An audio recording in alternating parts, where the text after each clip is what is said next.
Hi, welcome to the 2020 UTRGV All-State Etude Clinic on Flute.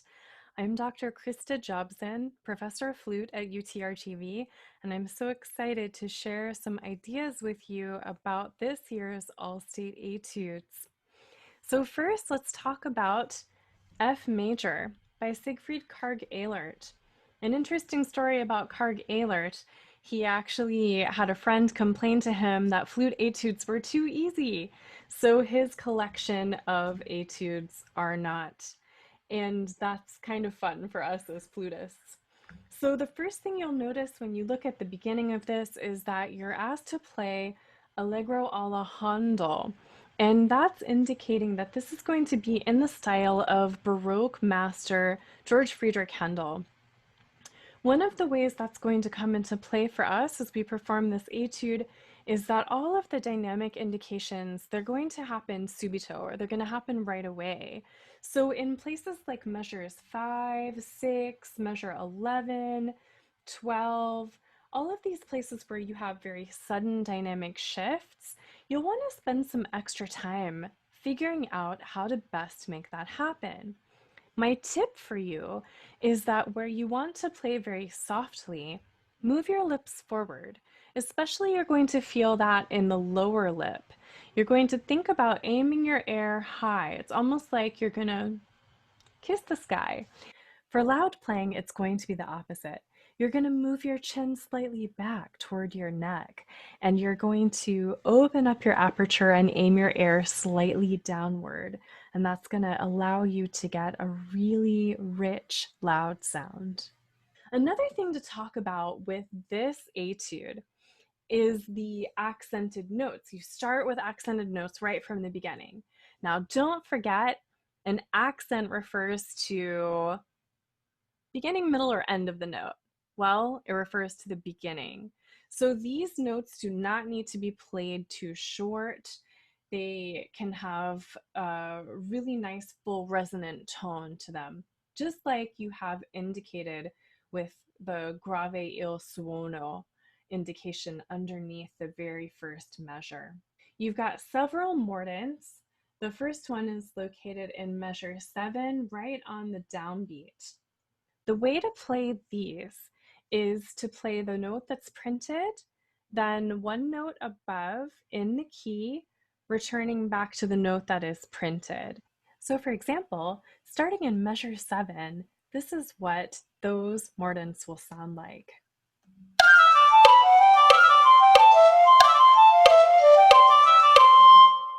And just in case you feel confused, that was the piccolo version. For the trills in measure 16, make sure you count very carefully and make sure that the 16th note is a real 16th note.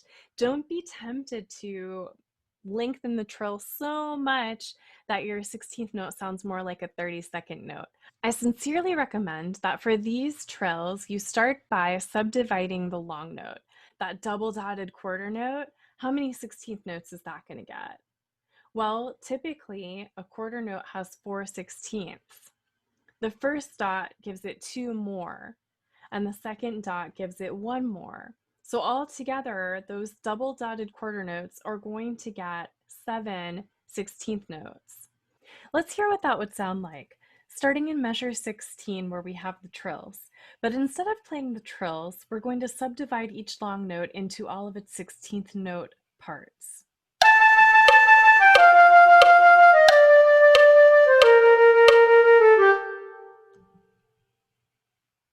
I'm always very careful, even though this is marked senza risoluzione, without resolution, I still would recommend that you try to end these trills on the main note before you move down to the 16th note. The next thing to talk about in this etude is where to breathe. So as you can see, we have a lot of breath places that I wound up taking. We have a breath here in measure 2 after the B flat. In measure 4, I breathed twice. Here before the low F, and again here before that B flat pick up into measure 5. In measure 6, I breathed after this G. Here between measures 8 and 9, you can take a long breath to really set up that second section. In measure 10, I took a breath here before the B flat that's marked tenuto or long. I breathed in between measures 11 and 12, again between measures 12 and 13, and then between measures 14 and 15. In measure 16, I took a breath after the second trill. In measure 17, I breathed between the first two eighth notes, and then again between the D flat and the B flat. You can always take a long breath where you have a rest marked. Here I took a nice little sippy breath before this B natural. And then here in measure 24, I took a breath to set myself up really well for this drum roll that happens. I gave myself a little extra topping off here to really bring it home nice and full at the very end of the etude. These aren't the only breaths that can possibly work in etude number 1, but those are the breaths that worked for me. The other thing I want to mention in particular about this etude is to make sure that you're paying attention to all of the articulations. I mentioned the accents, but you also have staccatos marked here, as well as tenutos. And you want to make sure that you demonstrate to your judging panel that you understand the difference between each of those. And speaking of articulations, let's check out measure 14. A lot of folks accidentally take their slur all the way over to the C, but notice that isn't what Karg-Ehlert gives us. The slur should only go to the B. Both the C and the A are marked staccato, and that's the same pattern that you have throughout this measure. So make sure that you articulate that note. That's the fifth note in each group. Make sure that you articulate it. Another thing to pay attention to in etude number 1 is that we have some intervals that we'll want to try to connect. For example, in measure 19, you'll want to bring out this bass line that's delineated by the notes that are separate from the others. And really, this C sharp is a part of that bass line as well. But also, you'll want to make sure that you really connect these other notes. I recommend you focus as well your attention on these upper notes so that you make sure you have a really beautiful sound there. This would be a great place to do some alternate rhythm practicing where you do uneven rhythms, for example, long, short or short, long. Another place to look at really trying to connect is here in measure 23. We've got kind of the opposite situation here where we've got one note separate from the rest, but it's the fourth note in this case. Just really make sure that you're connecting these three notes. You've got dynamic changes to think about right here. We've got the same story in this measure as well. Make sure that you're really thinking about connecting the three notes that are slurred with your very best sound on all of them. Of course, the very largest leaps in this etude are in measure 25. So to practice this, I suggest that you do some fermata practice on the lower notes. Focus your attention on these. So we're going to make these really long, maybe even with a fermata on each one. And then let yourself practice what it feels like to go up to that upper note by just very subtle lip movements. You're going to have to support with your air, and you're also going to bring your lips slightly forward to get that upper note to happen. As you go higher and higher with your top note, you're going to have to support more and more. So while you see this crescendo for sound in measure 25, you can also think of that as a crescendo for your breath support. Finally, Make sure that your flute is in good repair. That probably goes without saying, but you have a lot of low Cs in this etude, and those are going to speak much more readily and more easily for you if you make sure that your flute is in really good working order with no leaks.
Etude number 2, our slow etude this year, it's marked andante cantabile, and that means you're going to sing.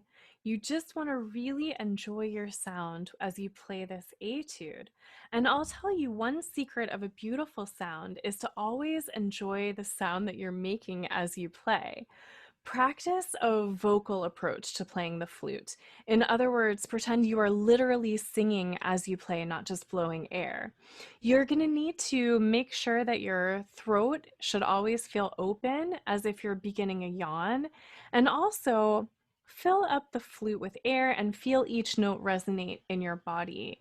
If you're looking for certain exercises to play to help improve your sound, I'd like to recommend the De La Sonorité studies of Moise, and you will find some really wonderful exercises. I'll tell you a secret to sounding really, really wonderful on the flute is to practice a lot of low notes. So especially if you do the suppleness and the low register exercise from that book, that's going to be really key to helping you get that really lovely sound that you're looking for. Another great secret to having a wonderful sound on flute is to go back to the basics with your embouchure. Make sure that you're slightly turning your lips outward.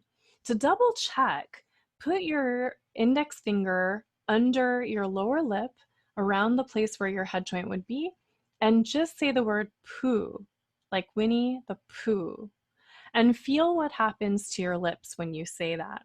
That slightly outward, almost like a kissy face kind of feeling that you get when you say that word, you want to try to bring that in to your embouchure as much as possible when playing flute.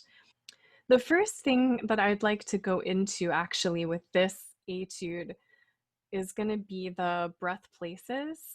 I take some breaths that are slightly different from the ones that are printed. My first breath is here on this printed breath between measures 4 and 5. If possible, try to avoid taking a breath in measure 2. You'll have to really start soft at the beginning in order to make this happen, but it's nice if you can try not to breathe in measure 2 and instead give a little crescendo on that G sharp, leading you to a wonderfully vibrant C sharp above the staff. The next breath place that I take is on this second ending, just where it's marked. After that, we of course are going to breathe on this rest. And then here, after this decrescendo, take a breath and try to match your dynamic when you come back in on the low G sharp. Of course, we're going to take advantage of all of our rest opportunities to breathe. I did take a breath here in measure 16 after the E, and I decided to make my next breath match the corresponding places elsewhere in the piece. So I did take a breath here on the bar line between 17 and 18. It's fine if you take the breath after the downbeat of 18 as marked. The next breath I took was in measure 20. I didn't want to interrupt this lovely excitement of energy on the G sharp leading up to that C sharp above the staff. I did take a breath, however, here in measure 20, and that allowed me to not have to take too much time on my breath mark here at the end of the phrase. That allowed me to play the rest of that phrase in one breath. We have a nice big breath oasis here on the rest before the section that's marked più mosso. In the più mosso section, you'll notice that I do, again, slightly vary my breath choices from what is printed. I took a breath each time this figure appears, like in measure 29. My next breath that I took was in measure 31 after the G sharp. The next breath that I took was in measure 34 as marked. I took one in 37 where it's marked, which again, you'll notice is the same corresponding place to the breath that I took in measure 29. I took a breath as it's marked in measure 41, as it's marked in measure 43, as it is marked in measure 45, and as it is marked in measure 47. One of the most important aspects to practice in our C sharp minor etude is all of these ornamentations that we have here. They can be slightly confusing at first, so I want to explain some of these. Bear in mind, it is always a good idea to practice the music without the ornaments first and make sure that you really understand the way those rhythms work without the ornaments before incorporating the ornaments back in.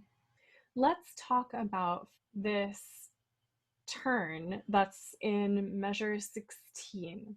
On this copy, you'll see that I have the ornaments written out. And here on measure 16, the turn, again, it's written out in notes, and you can clearly see you start on C sharp as printed. You go up one note to D sharp, which is in the key signature. You return to C sharp. You go down one note, and this is where it gets a little tricky for some people because we have that sharp printed below the turn. That's telling us that this is going to be B sharp, not B natural, as it would be in the key signature. And then you return to C sharp. Let's hear what that would sound like along with a click on the beats.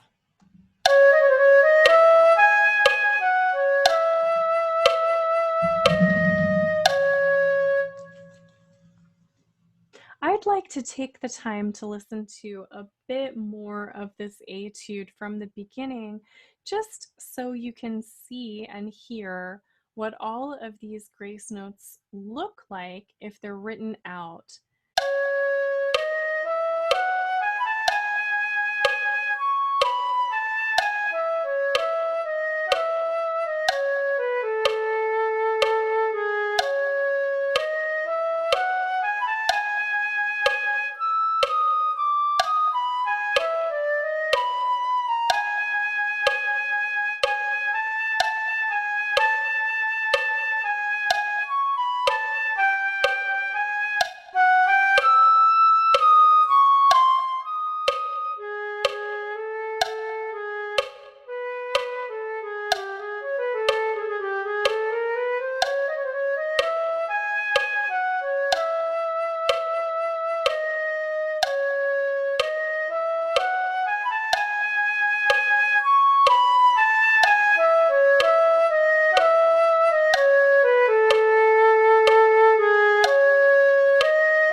It's always a good idea when you want to practice intonation to use a drone.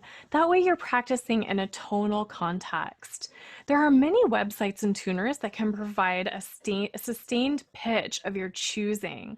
I would say for this piece, you're mostly going to do well if you set your drone on C sharp and play along with it.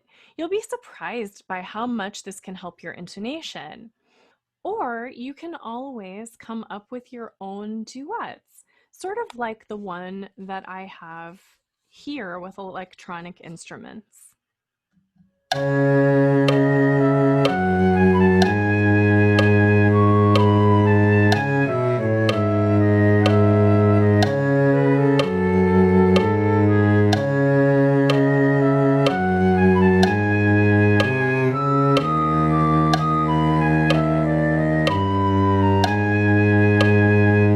Just something like that that's sort of fun and sort of helps get you really listening well to the tonal context of what you're doing. Let's also talk about repeated notes.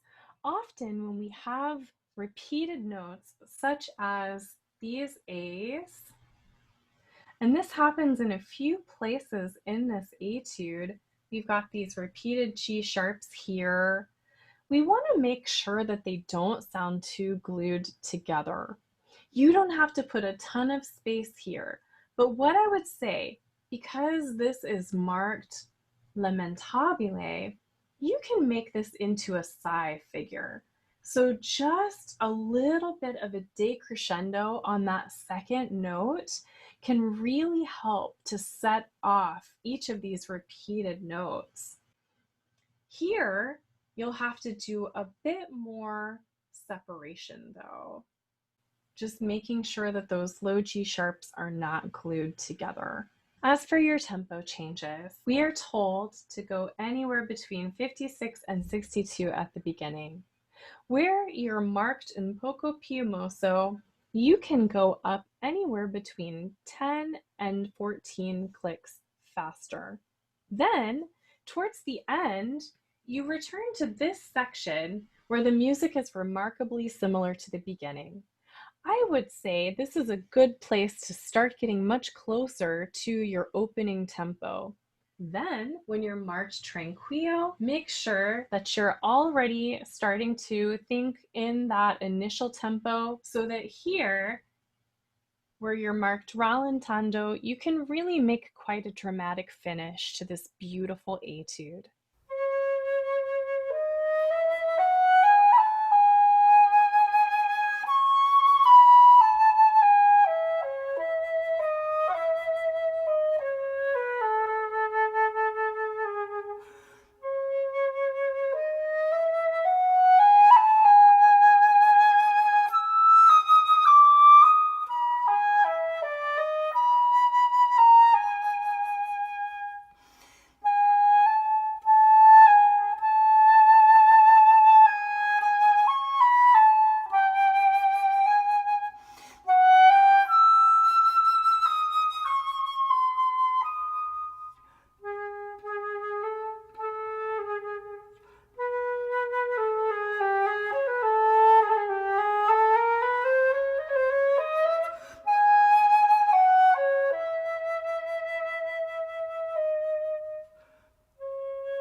all region etude this year is especially fun.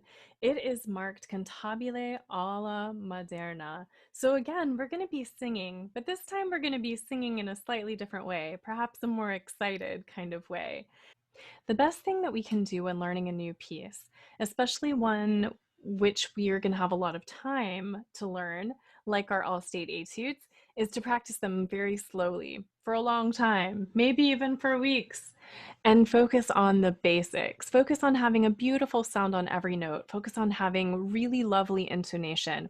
No squeezing in your hands.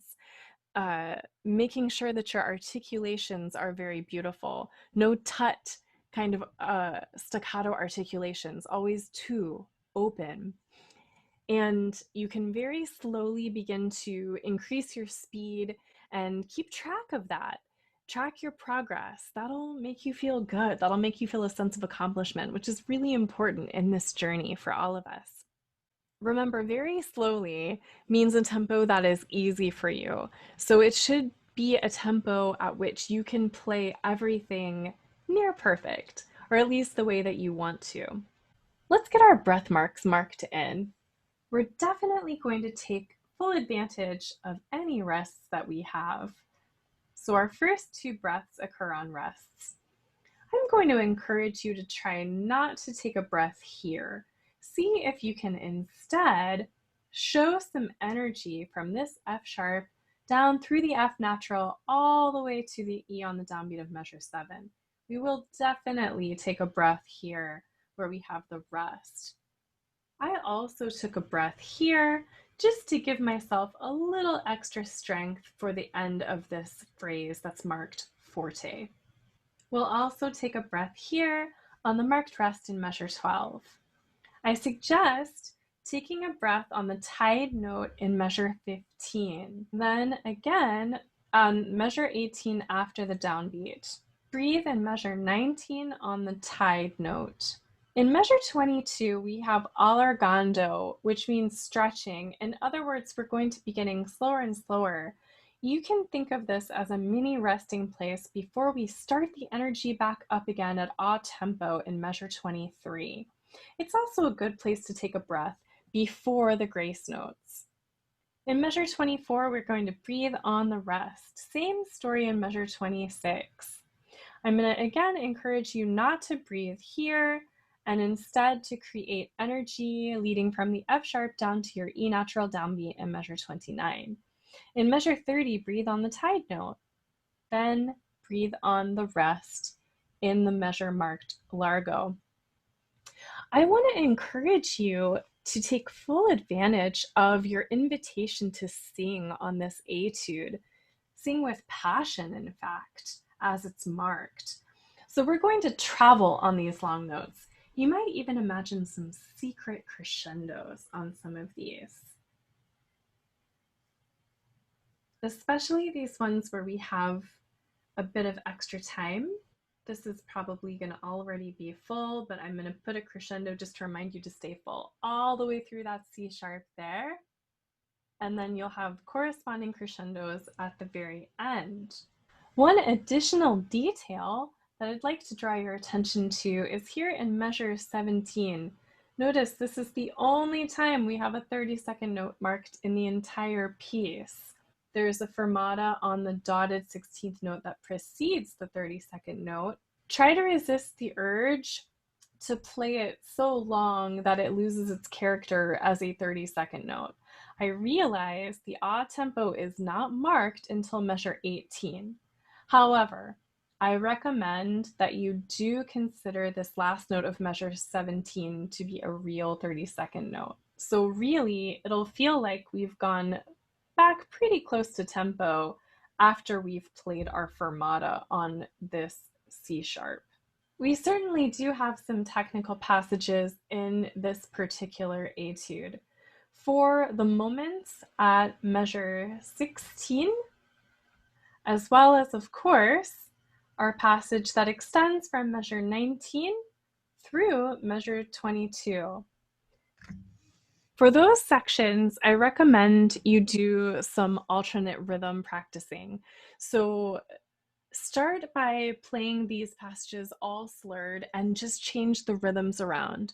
The reason for the all slurred practice is that that allows you to focus on fingers. If there's any finger that's not quite moving in a totally synchronized way with the rest, that's going to become very apparent to you when you practice all slurred. It's also going to help you start to memorize what those really synchronized finger motions need to feel like in the hands, while you don't have to also focus on articulations. For the alternate rhythm practicing, the most popular one is probably the long, short, long, short, long. But don't forget, there are so many other options. My personal favorite, especially where you have passages that are all the same rhythm, like these passages, which happen to be all 16th notes, my very favorite choice is to do groupings of fast versus slower notes. Let me tell you what I mean. For example, in measure 16, rather than playing dee da da da dee ba da ba da like this, you might decide that you want to practice it dee da da da dee ba dee ba dee like that, where beat 1 and beat 3 are at the regular speed and beats 2 and 4 are at half speed. You can, of course, do the opposite. That allows you to play all of the notes without stopping. You're continuing to play, so you're continuing to train your ear as to what the music sounds like, but you give your fingers a little break in the middle with the slower passages. Those slower beats that you give yourself are also a great chance to check in on your tone and keeping your embouchure nice and forward as if you're saying the word poo. One more point about the section from measure 19 through measure 22. Try to give some sort of differentiation between the notes that are marked staccato and your slurred note that has an accent on it. We want to feel that that first note of the slurred pair is really the stronger of the pairs of notes. So in order to make that happen, you've got to really connect this whole thing with your air. And that's yet another reason to practice this passage all slurred. I also strongly advocate for memory work in this passage. It goes by really, really fast, and it's going to help you out a lot if you commit it to memory sort of early in your practicing continuum.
As we get nearer and nearer to the time when the window is going to open up for you to be able to record your audition, you're going to want to put some thought into the equipment that you're going to use to make your recording, as well as the space that you're going to record in. So first, you're able to use the USB microphone. I recommend the AT2020 if you're able to do that. The Blue Yeti is also a good choice. That's almost the same price point. And then another really great option for the money is the Samson Go mic. So check those out and see what might work well for you. As far as the placement of your microphone, you're going to do a lot of experimentation leading up to your actual audition recording day or days. So don't be afraid to experiment with mic placement. If I'm holding my flute out to this side, I put the microphone a little bit above the flute and sort of behind me in between my hands. So see if that might work for you too. Now let's talk about the room in which you'll record. So if it's possible to close your windows, make sure you can do that so you eliminate as many outdoor sounds as we can. If it's possible that sounds might be coming from other rooms in your house, see if you can get some blankets or pillows, some kind of soft material to put up against the door to muffle those sounds. In general, for flute, you want to have more of a live space. In other words, you want to have more hard surfaces in your room where you're recording. So if you're in a bedroom, for example, you might experiment with opening curtains. You might experiment with removing any carpets or rugs that can be removed from the room just to give a little bit more reverb to what you're doing.